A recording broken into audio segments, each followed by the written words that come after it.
I've given somebody my house for free for 1 year. Free? Totally free. Federal Capital Territory. Because they had we had a minister called El-Rufai. And then when we're talking about the life in Abuja, I said Abuja is not for everybody. As painful as it sounds, that's the reality. So you also agree that Abuja is not for everybody? Generally, everywhere is not for everybody.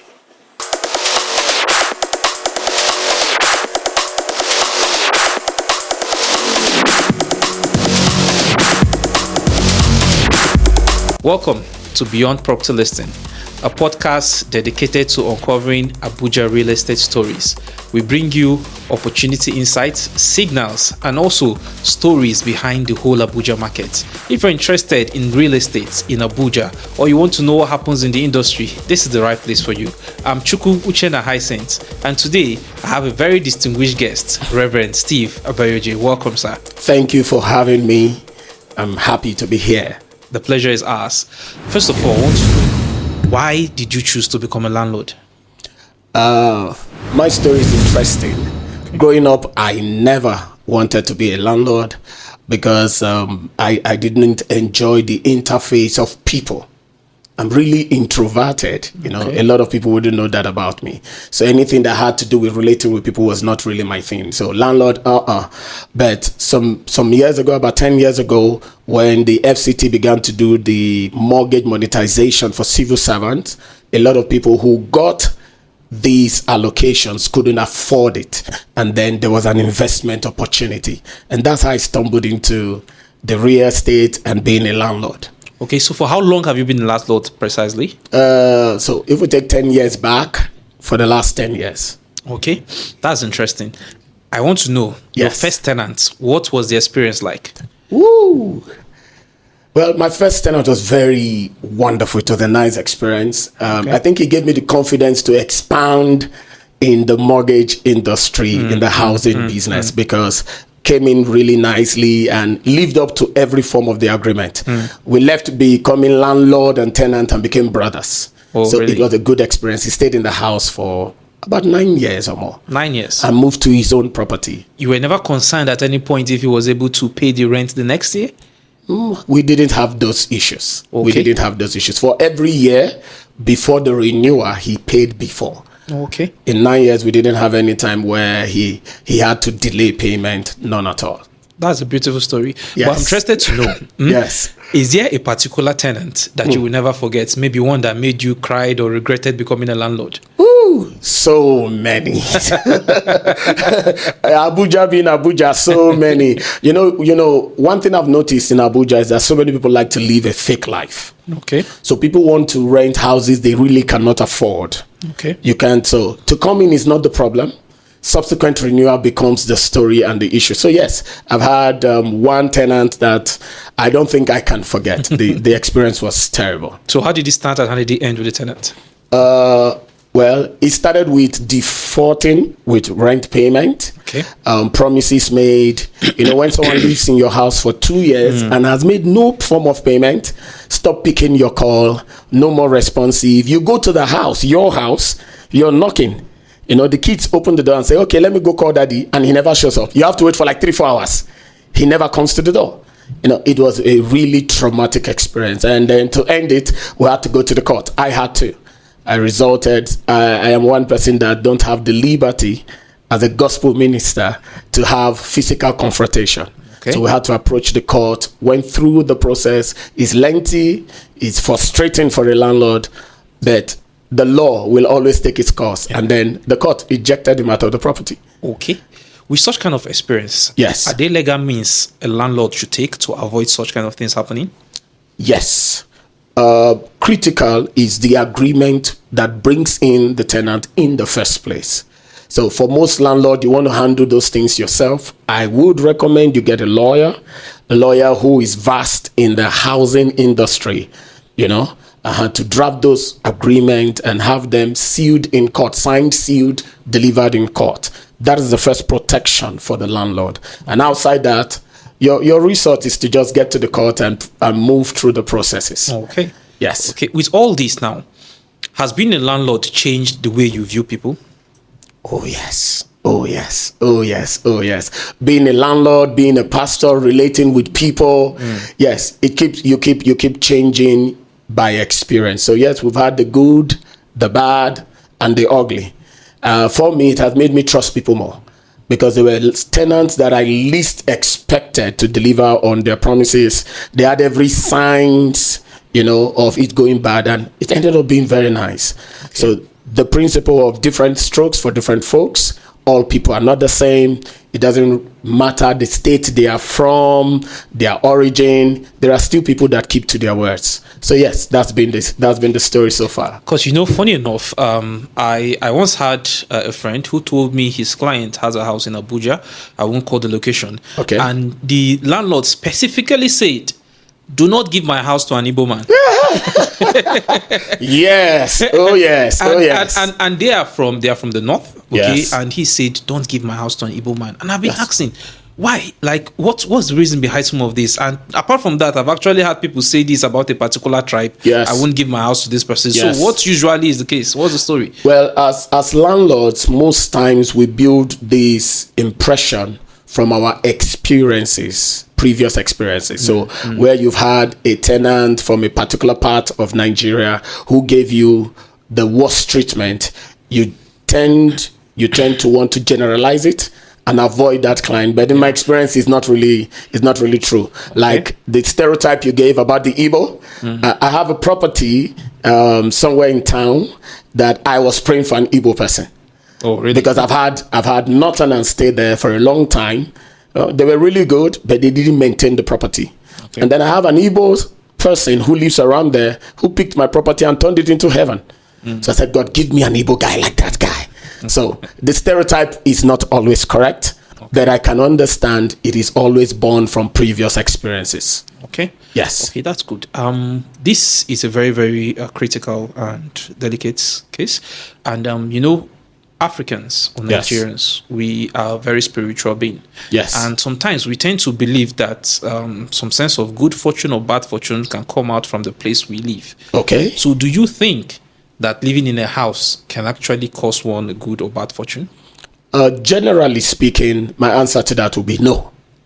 But being that I'm a man of the spirit too, not just a landlord, I understand that location is critical. You can be in a place and the place becomes a bad thing to you. So let me go to the Bible if you permit me. So the Lord comes to Abraham and says, "Get thee out of your father's place." What was wrong with his father's place? This is where I was born. This is what I know. But there's somewhere better. So location is important. I may not attribute spiritual consequences to the house you rent and things like that. Africa, we spiritualize everything. Sometimes it's not really true. Yeah. But if your belief system is already around there, then that's your faith and it will work for you. So if you have a gut feeling to say there's something spiritual about a place, it's not going to work for you, don't just take it at all. And if you do have that this is fine, then why not follow your guts? So are you saying people should pray before renting a house? If you are that religious, why not? I do pray about everything and anything. Okay. So even renting a house, I'll pray about it. Okay, that's interesting. Okay, we recently did a survey to number of tenants in Abuja. Okay. And one of the things that remains constant is the price of rental in Abuja, house rent in Abuja. Yes. Would you agree with me that it is on the high side? Yes and no. So let me start with a yes. Okay. Yes, compared to a few years ago, the realities of Abuja a few years ago, it wasn't this high. And it just seems like every landlord looked irreasonable to have just moved the price from where it was to a big number. So yes, for the tenant, it sounds, and it will always sound, every tenant believes once there is any increase, whatever you're paying for is not necessarily reasonable. Okay. But in Abuja, Federal Capital Territory, what I tell tenants, I said, all right, compare it to your children's fees. Have they changed in a while? Is it only your rent that is changing? Now, I believe that the cost of living generally is on the high side in the town called Abuja. And so the mortgage just goes along, the rent just goes along with the trend.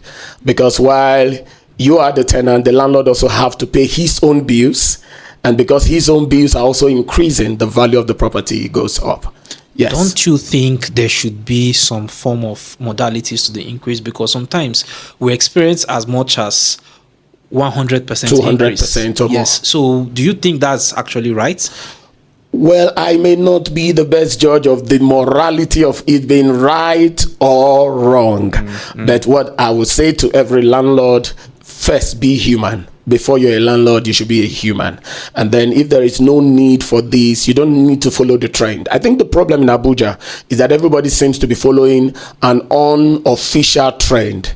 So everybody is increasing, we increase. What's the market rate? We follow. We just jump at it, following trends. I think that's where my challenge will be in Abuja. But, well, it is what it is. I wish that we could regulate this. You know, someone asked me and said, can the government put a law to monitor and regulate renters? And I'm like, all right, so how many things will they regulate? We're moving into an economy of deregulation. Our fuel is now deregulated, and then tenants are looking for more regulation. I don't know how that will work. But if the government were to begin regulation and they want to start from house rents, yes. You as a landlord, would you support that? I wouldn't be against it as long as it's fair. Okay. Yes. Okay. Yes. Okay, now, talking about fairness, has there been anything as a landlord you've done for a tenant that nobody knows of? Several. One of which is? I've given somebody my house for free for 1 year. Free? Totally free. Because they had a family issue that I experienced. It was not a say. And you see, one of the challenge with the tenant-landlord's relationship is secrecy, unfair communications. For this family, they had a terrible setback. They've been faithful for some years, and this setback is known, is real. And everybody's on pressure. Oh, this rent. And we had conversation, and I had a call with the family and say, all right, so you just stay. For the years you have stayed, I'll give you a year free. And they paid nothing for 1 year. For 1 year? Yes, absolutely. Because first, before we are landlords, we are humans. Okay. Yes.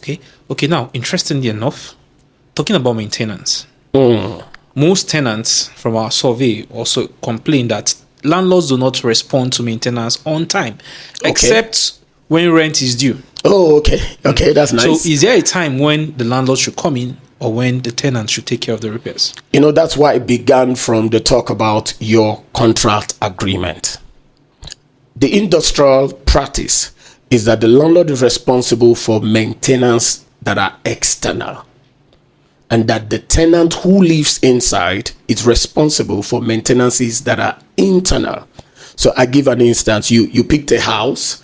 By the time you're picking it, everything looked fine inside, and then you go in, and then I've had tenants who called me to say their sockaway is full, and I'm like, excuse me, whose poo is in there? Me? Was it full? What made it full? That's your waste. So clear your waste. So that's why every landlord must really be guided in the drafting of that agreement to state your responsibility and the responsibility of the tenant, and then please keep to your words. It is not right for what is your responsibility that you delay and wait for only when you're paid rent, then you use the rent to do the work. It's not fair. It's not fair. It's not fair. So as a landlord, has there been any maintenance you didn't respond to on time and it became something big? I don't have any that became big. And then when you say on time is relative. For my tenants, and I'm sure that this is going viral, so I expect some of them to see this, and maybe they can put in the comment section something about what I am saying here. To the best of my knowledge, I've not had a maintenance that is my responsibility for which I responded in my definition of late. Because yes, the tenant may just expect that you jump up when he calls, but if the resources are not there, the personnel are not there, then it is right to discuss with that tenant and have a visible time for doing the work. Okay. Whether it's the tenant's responsibility or your same thing apply. Okay. Yes. So, having been the landlord in Abuja for at least 10 years, yes, would you say the rental space is a profitable space in real estate? For an investor listening to you right now who wants to perhaps buy a house and put it out for rent, would you say it's a profitable venture? Oof, that question. Before coming into this place, that's what I asked myself. how profiting is this issue of rent. In my experience, I think what gives more profit is those who invest and just sell off, because the profit that comes from renters, it accrues in time. So you buy a property, let's say 100 million, and then you're renting it for 5 million a year. Count how many years would you get the 100 million back.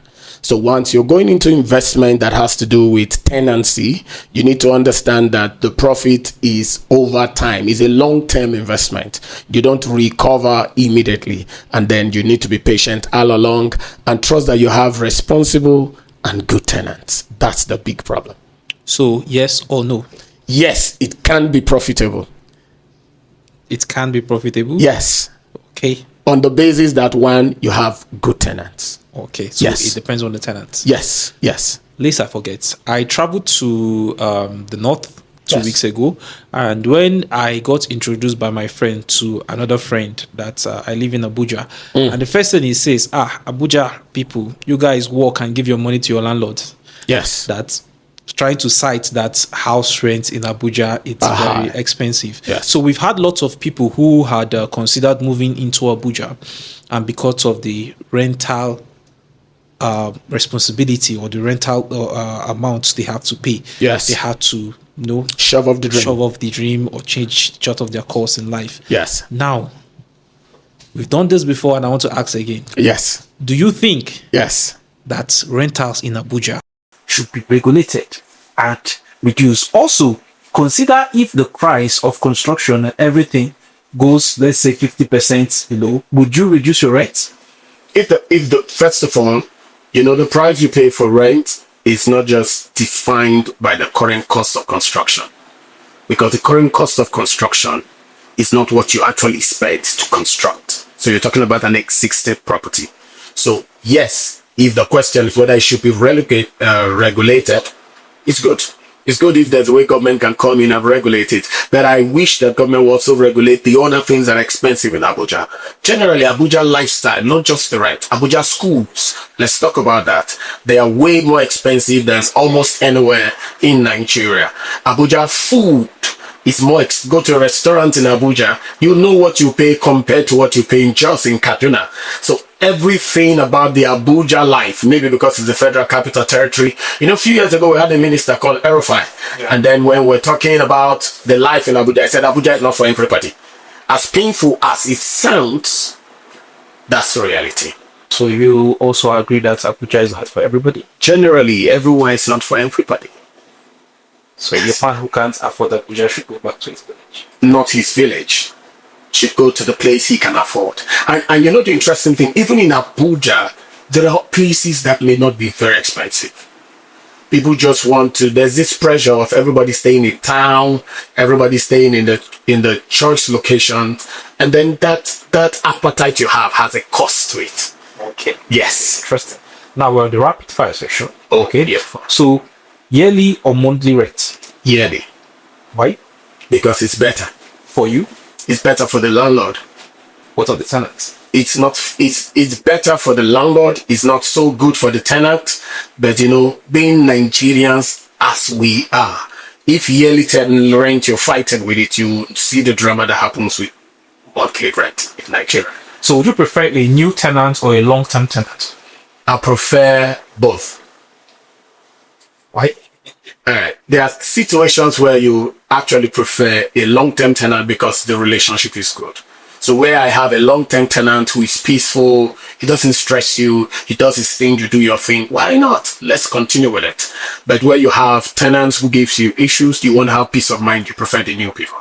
Okay, so between luxury housing and affordable housing, which would you invest more? Myself, luxury house. Luxury house. Yes. Is there a reason behind that? Because with luxury housing, you get tenants who can really pay for luxury. So luxury housing gives you a class of tenants that gives you less stress. I have noticed, alright, so I have some properties at the outskirts of Abuja. I have some in town, around 3 locations. And my survey tells me I've had the highest stress from the people who pay the least. The people who pay the most, they don't even call me 3 years. I have to check, guy, are you still alive? You understand? You just see your transfer, you see your alert. So if you ask me to choose, I will any day choose, especially if it's for renters. I'll choose luxury houses. So one word Yes. to describe the average tenant in Abuja. That's difficult. That's difficult. Just one word. The average tenant in Abuja. Yeah. From my experience, peaceful. Peaceful. Yes. Average tenants in Abuja is peaceful. My experience, peaceful. Okay. So out of, I'll say, put together an estimate of about 20 properties that I manage, not just own. I've had maybe 3 terrible experiences. So I'll say they're peaceful, relatively peaceful. Okay. Now, a tenant who pays rent early or a tenant who keeps the property clean, who would you choose? The one that pays rent early and keeps the property clean. Why do you have to choose? What a trap! What a trap!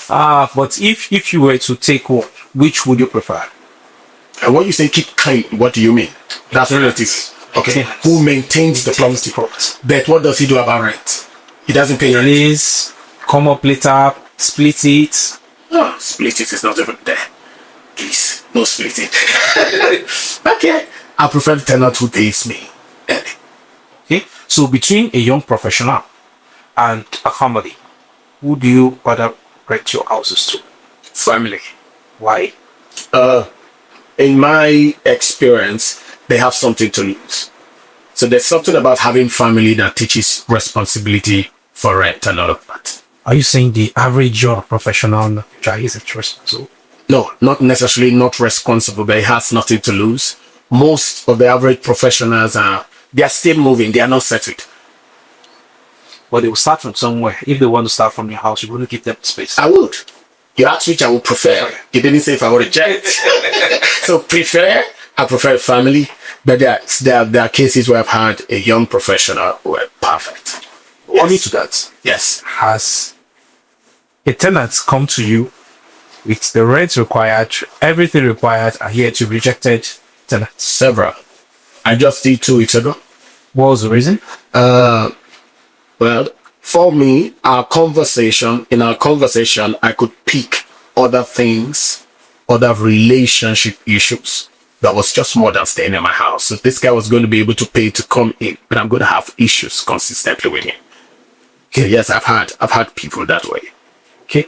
Yes. Now, should landlord always inspect the property before they increase the rent? That should be the standard. That should be the standard. You should inspect your property. You should check the environmental factors before you do increase your rent. Yes, I think so. Okay. So now, having so many good number of houses in Abuja you gotta manage, how long do you think, or how long is a house usually empty before you write it? Let's say one tenant checks out. How long do you put it out into the market before someone inspects it? You know, that's the surprising thing. With all the noise about Abuja houses being expensive, Abuja houses being this, in less than a week. Less than a week? Yes, a tenant is out, you're renovating. While you're renovating, someone has come to pay. It's been, I've not had an empty house for 2 weeks. Except we're renovating. I've not had at all. I've not had that experience. So there's a rush for house in Abuja. Yes. So that means the market is good for investors. It's a good market. It's a great market, actually. Okay, lastly, before we go, Okay. if we had like 1 million landlords and tenants listening to this podcast right now, Yes. what advice would you give to each and every one of them? Both landlords and tenants. Okay, so I start with the tenants. Like what I tell my tenants, get a house that you can afford. You don't have to leave. There is no pressure. No pressure. You don't put pressure on yourself to begin what you cannot sustain. So check your income level, check the price of the rent, and please get a house you can afford that gives you peace of mind, so that you don't enter into issues with another man. That's somebody's investment. You don't want to be the reason why someone else is praying. You know, I'm very spiritual. Someone is praying over your head. Yeah. You don't want to be that. As not to forget rent. Yeah, you know that kind of thing. Now, Lord, should I forget rent or tenant? In Jesus' name, we don't need that. So please pick a property listing that works for your reality. And then to the landlord, please play your part. Let's have landlords who are truthful, landlords who will do their part, will give people houses, and will give them what is right. Do your part, play the standard, and let's keep enjoying Abuja. What a wonderful travel. Thank you for having me. It was nice having you. Very, very productive and wonderful, insightful session with you. Thank you for coming. God bless you all. We're grateful.